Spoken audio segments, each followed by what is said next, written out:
Hey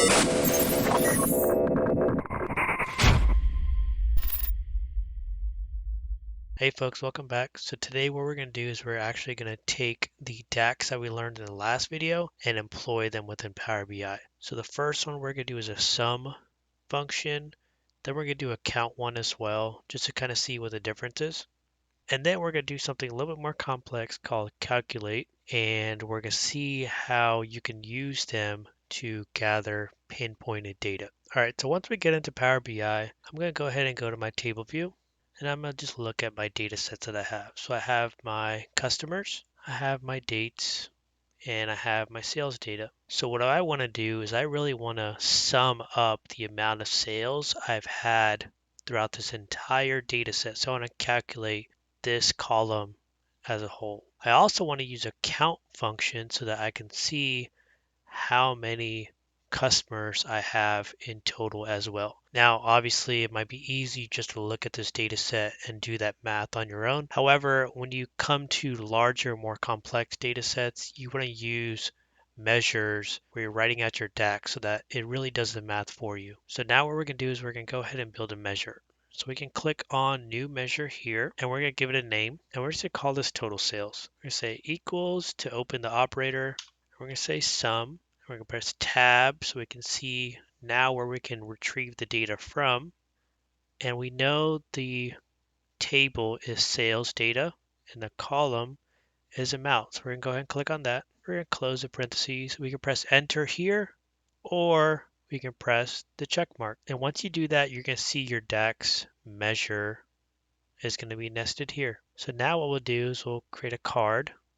And a card is really a KPI. So a KPI is a key performance indicator. So it's really where you list key measures, key values that are important to your organization so that they stand out amongst other values. And then all you do within a KPI, within this card, is insert one value only because it shows you an enumeration. And we're going to say total sales. And now we know the total sum is 2,600.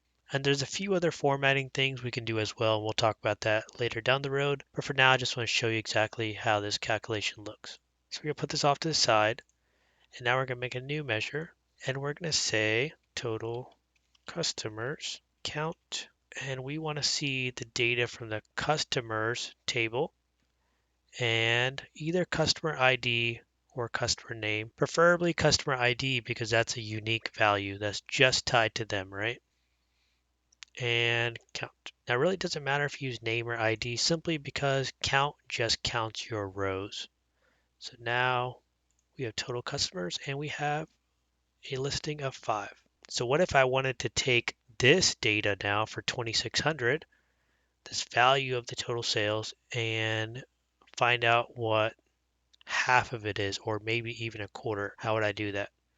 So now that I already have a measure here created for total sales, all I have to do is I just have to control copy this, click new measure, control V, and I'm just going to call this half sales. And then now all I have to do is just divide this by 2. And now I click a card. I'll just line these up and we'll say half sales. And now we have 1.3K. Yes, it does look aesthetically different because you have 1.3K and you have 2,600 here. And those are things we could change as well. And I'll show you how to do that later on. So the next measure we're going to write is going to be a calculate. So we want to do a measure just for one ID. So one sales ID so that we know everything that this person sold. And that could be a KPI so that we can compare all other salesmen to this individual. So we'll just call this person salesman 1, and we're going to say calculate. And now what we're going to do is we're going to insert the measure that we already created. And this is where you nest measures together so that you don't have to rewrite the entire code. So that measure was called total sales.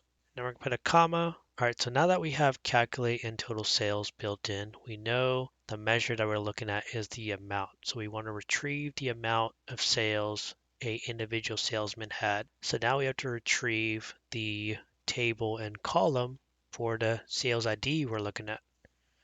So we're going to say sales data, and then we're going to say sales rep ID, And then we're going to say the rep ID number that we're looking for specifically. So I have my card already down here, and now I'm going to simply press enter. And now this person has 1,400 sales. So if I go to table view, if I just briefly look at 201, I can see there's two columns here, and 500 plus 900 is 1,400. So simple math there.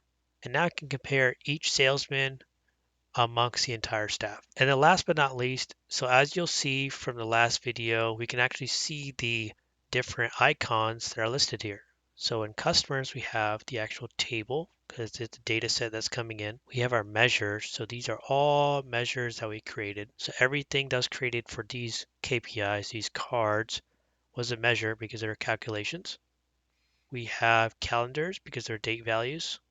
We have aggregated value. They're really going to be just numbers in there. So day, year, amount, these are all just values alone. And then as you bring in your own data to your own data set, you might see more, but most often these are the most common ones that you'll see. An additional one that you'll see is probably going to be a globe icon if you have any geolocation info as well. That's all I have for today, folks. Hope you enjoyed.